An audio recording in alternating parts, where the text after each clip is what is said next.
What up, guys? One, Mr. Downtown Ray Melo, and you're listening to the Entertainment Report on iHeartRadio, live from Dubai for Monday, October 29th, 2018, delivering some major stories and trends going on in the world of entertainment and beyond. You can follow the show on Facebook, Twitter, or Instagram. Facebook.com/Entertainment Report with Ray Melo, that's RAYMELO, on Twitter at The Enter Report, or on Instagram at The Entertainment Report. You can listen to the show anytime you want on iHeartRadio. Just go to iHeart.com or your iHeart phone app, search for The Entertainment Report, and it'll take you to the page. I hope everyone had a fantastic weekend. 25 animated features have been submitted for Oscar consideration, the Academy of Motion Pictures Arts and Science announced. The 5 movies to make the short list will be revealed along with all the other nominations on January 22nd. Winners in the top categories will be announced at a ceremony in Los Angeles on February 24th. The features submitted for consideration are Anna y Bruno, Dr. Seuss the Grinch, Early Man, Fireworks, Have a Nice Day, Hotel Transylvania 3 Summer Vacation, Incredibles 2, Isle of Dogs, The Law of the Universe Part 1, Liz and the Bluebird, Lou Over the Wall, MFKZ, Maquia When the Promised Flower Blooms, Maria, The United Short, Walk on Girl, On Happiness Road, Ralph Breaks the Internet, Ruben Brandt Collector, Sergeant Stubby, An American Hero, Sherlock Gnomes, Smallfoot, Spider-Man Into the Spider-Verse, Tall Tales, Teen Titans Go to the Movies, and Tito and the Birds. The witch and Split actress Anya Taylor-Joy is to play the titular matchmaker in the latest screen adaptation of Jane Austen's 19th century novel Emma. The Hollywood Reporter says music video director Autumn Dewella will helm the movie. Deadline.com says novelist Eleanor Catton is penning the screenplay. A remake of Clueless, the 1995 contemporary retelling of Emma, is also in the works. The book Emma has been adapted many times, most notably in recent years by Gwyneth Paltrow in a 1996 featured film, Kate Beckinsale in an ITV movie that same year, and Romola Guerreri in a 2009 BBC miniseries. Taylor-Joy recently signed on for a role in the British television series Peaky Blinders. Amy Ryan, Gabriel Byrne, and Dean Winters have signed on for roles in Liz Garbus' Netflix film Lost Girls.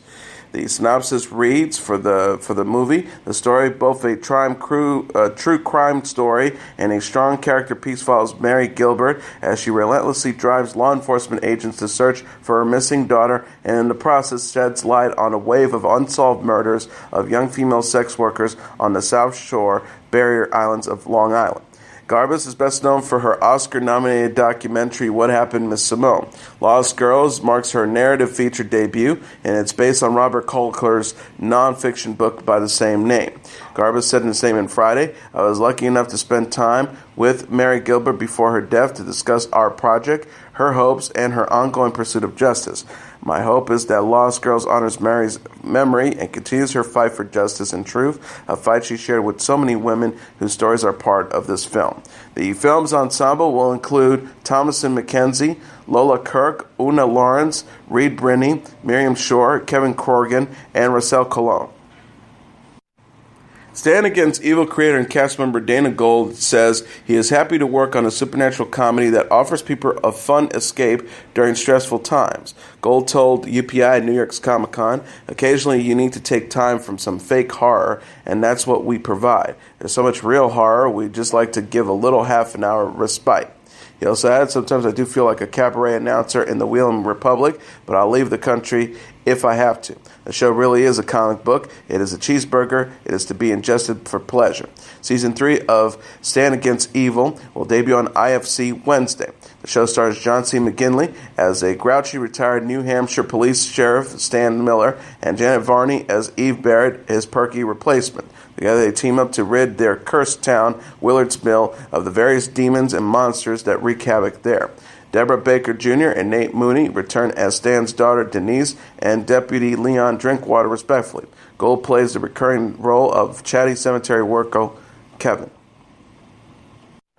NBC says it will air its series-capping timeless movie on December 20th. The show's Twitter feed says, "Get the lifeboats ready and grab your stash of chocolate dials. We're going December 20th at 8 p.m. Eastern Standard Time on NBC, #Timeless. The post also includes the message, "It's time to get Rufus back." Co-starring Matt Latner, Abigail Spencer, Malcolm Barrett, Goran Vigenik, Patterson Joseph, Shakina Jaffrey, and Claudia Dumont. The show debuted in 2016 and follows a fictional lifeboat crew of time travelers whose adventures highlight history's unknown heroes, particularly women and people of color. Various episodes have explored World War II, Watergate, the assassination of President Abraham Lincoln, the French and Indian War, organized crime, and Apollo 11 space mission. NBC canceled the show twice. They revived it both times due to the overwhelming support from fans. The network said in July it would bring the cast back for one more 2-hour adventure to air in December, but the exact date was not announced until Friday. Latner told UPI last month that he hadn't read the script yet for the Timeless movie, but he thought it would likely have a Christmas theme and feature his soldier characters Wyatt and Spencer's college professor Lucy, leading their team back in time to save Barrett's computer programming pilot Rufus, who was in great peril at the end of season 2.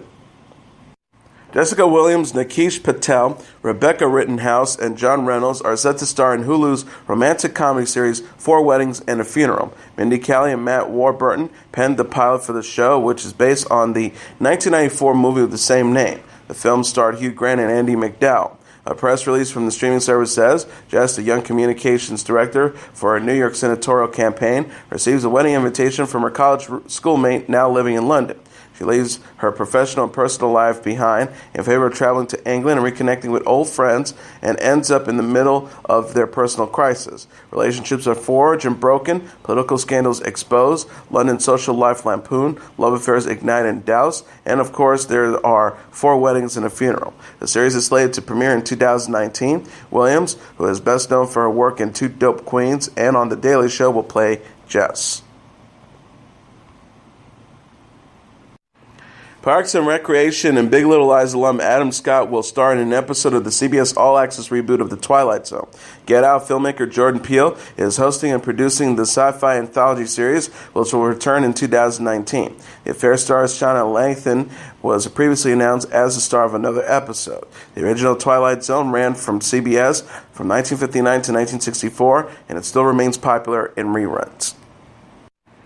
Billy Magnuson says his psychological thriller Tell Me a Story couldn't be more different in tone from his 2014 movie musical Into the Woods, even though both have fairy tale themes. The 33-year-old actor joked with reporters at New York's Comic-Con, "One is Disney-fied, and then there is Kevin Williamson-fied." Tell Me a Story creator Williamson is a filmmaker known for his work on the Scream franchise, as well as the TV show The Vampire Diaries and The Following. Co-starring James Woke, Diana Ramirez, Danielle Campbell, Dorian Mizik, Michael Raymond James, Davi Santos, Sam Yeager, Sabrina Rivera, with Paul Wesley and Kim Cattrall. Tell Me a Story is to debut Wednesday on CBS All Access. The retelling of the classic children's story, The Three Little Pigs, Little Red Riding Hood, and Hansel and Gretel, is set in contemporary New York.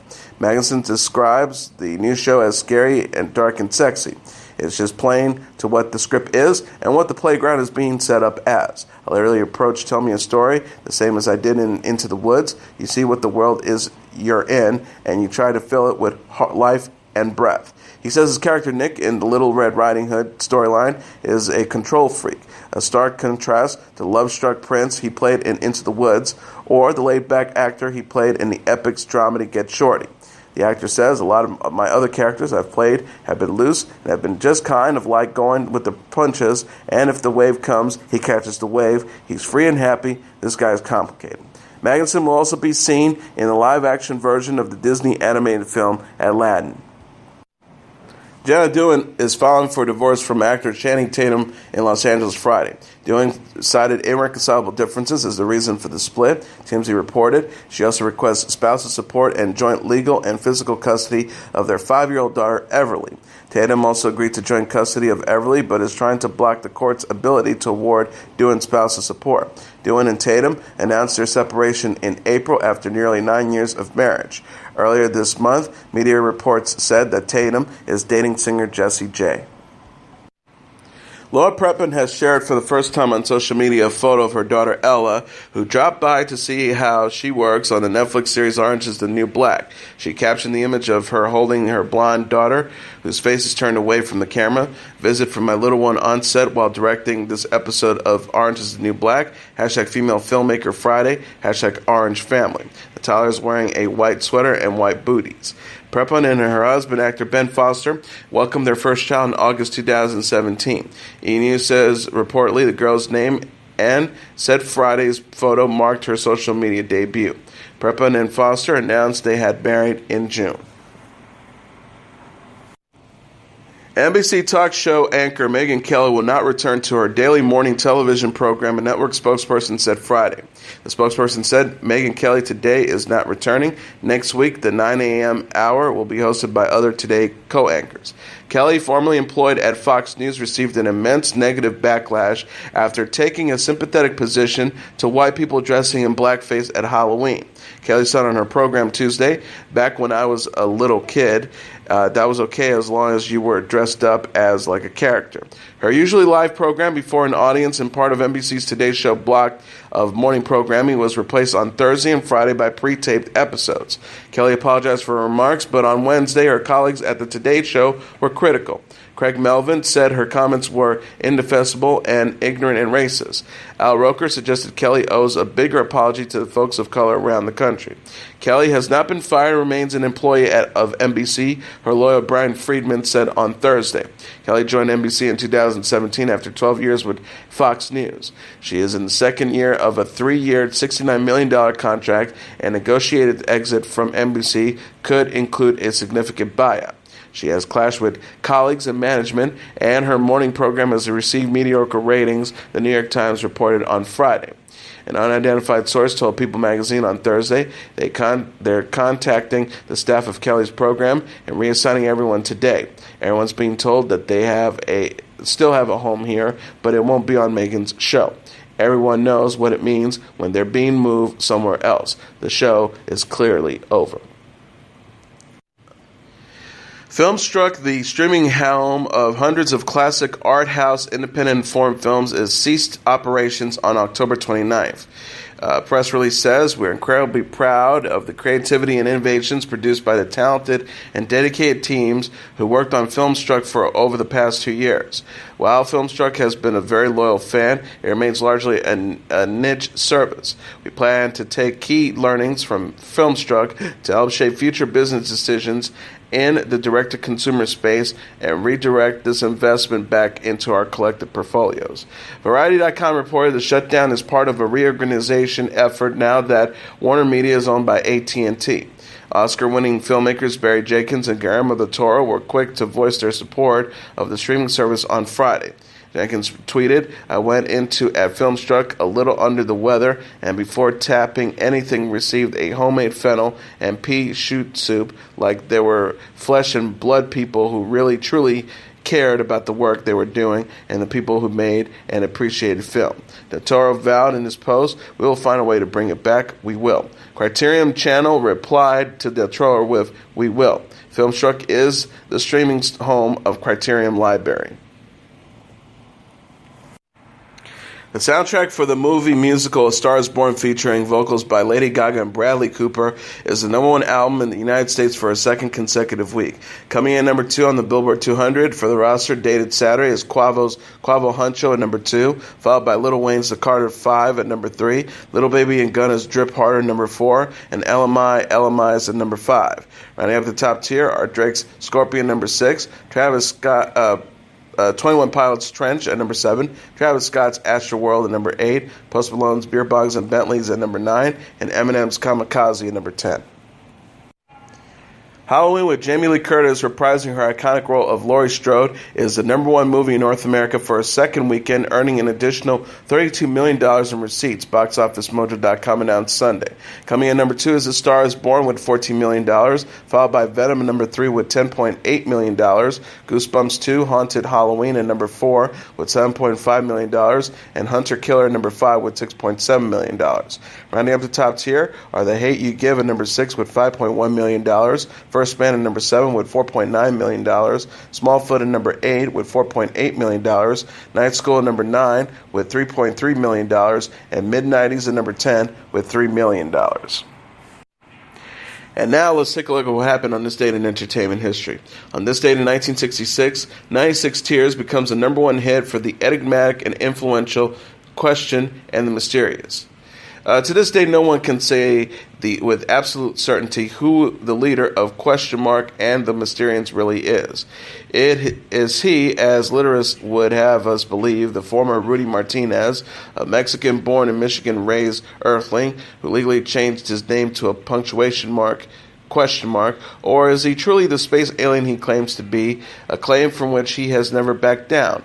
What is the abundantly clear is that Question Mark has managed to maintain an intriguing air of mystery about him during his 50-plus years in the public eye, and that air of mystery has, in turn, helped him earn recognition among fans as one of the flat-out coolest individuals ever to cut a hit record.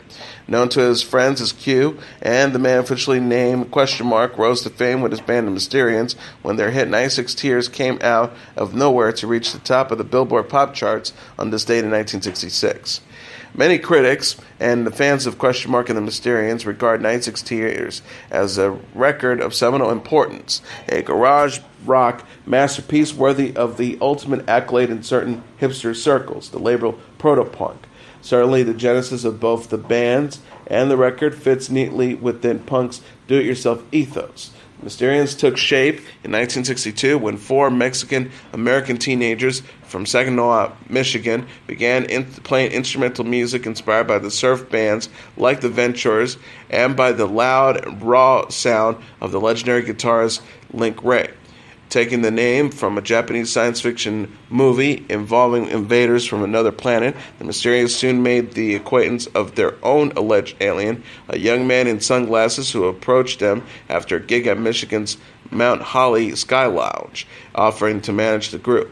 Identifying himself to the Mysterians as only a question mark, this young man would soon become the group's lead singer and primary songwriter. It was a poem of his called Too Many Teardrops that became 96 Tears. Recorded in the living room of the head of a local record label called Pagogo, 96 Tears was a simple song recorded in amateur fashion yet infused with incredible energy that would make it a favorite of the 1970s punks who would follow in the footsteps of Question Mark, who never once took off his trademark shades, neither during his band's extremely brief heyday nor later as part of any publicity-generating stunt. Also on this date in 1971, guitarist Duane Allman dies in a motorcycle accident. Duane Allman, the slide guitarist and leader of the Allman Brothers, is killed on this day in 1971 when he loses control of his motorcycle and drives into the side of a flatbed truck in Macon, Georgia. He was 24 years old. After Allman's death, his band continues to tour and record and is still together today. In 2004, Rolling Stone declared that the Allman Brothers were the 52nd greatest rock and roll band of all time. Allman was born in Nashville and grew up in Florida. Before he formed the Allman Brothers Band with his brother Greg, a singer-keyboard player, Duane had made a name for himself as a session musician for Atlantic Records at famed studios in Muscle Shoals, Georgia. There he played with artists like Wilson Pickett, Clarence Carter, Aretha Franklin, King Curtis, John Hammond, Ronnie Hawkins, Boss Skaggs, and Herbie Mann. In 1969, the Allmans put together their own band and moved to Macon. They released two promising studio albums and a live album, 1970's at Fillmore East, that many people say is among the best concert recordings ever made. When Allman died, the band was working on a new studio record, Eat a Peach, which would eventually hit number 4 in the Billboard album sales charts. On the afternoon of his accident, Duane Allman was speeding along Hillcrest Avenue on his Harley-Davidson Sportster when he slowed to let a flatbed truck carrying a huge crane boom make a left-hand turn in front of him. Allman pulled his bike towards the center of the road so he could swing around the outside of the truck. But in the middle of its turn, the flatbed suddenly rumbled to a stop, unable to maneuver around or under the giant obstacle. Allman ran right into it. The crane's weight ball knocked him off his Harley, which bounced up in the air and off on Allman's chest before skidding to a stop, not killing instantly, but in fact along the curve. The guitarist was not killed instantly. In fact, he had no visible injuries except some bumps and scraps, but died in surgery later that evening. Almost exactly 1 year later, the Allman Brothers Band bassist died in a very similar accident he crashed his speeding Triumph into the side of a city bus just a few blocks away. And that is your entertainment report for Monday, October 29th, 2018. I'm your host, Mr. Downtown Ray Melo. I'll be back tomorrow to deliver some major stories and trends going on in the world of entertainment and beyond. You can follow the show on Facebook, Twitter, or Instagram. Facebook.com/The Entertainment Report with Ray Melo. That's RAYMELO. On Twitter at The Enter Report, or on Instagram at The Entertainment Report. You can listen to this episode or any previous episodes of The Entertainment Report anytime you want on iHeartRadio. Just go to iHeart.com or your iHeart phone app, search for The Entertainment Report, and it'll take you to the page. Good night, and God bless you all.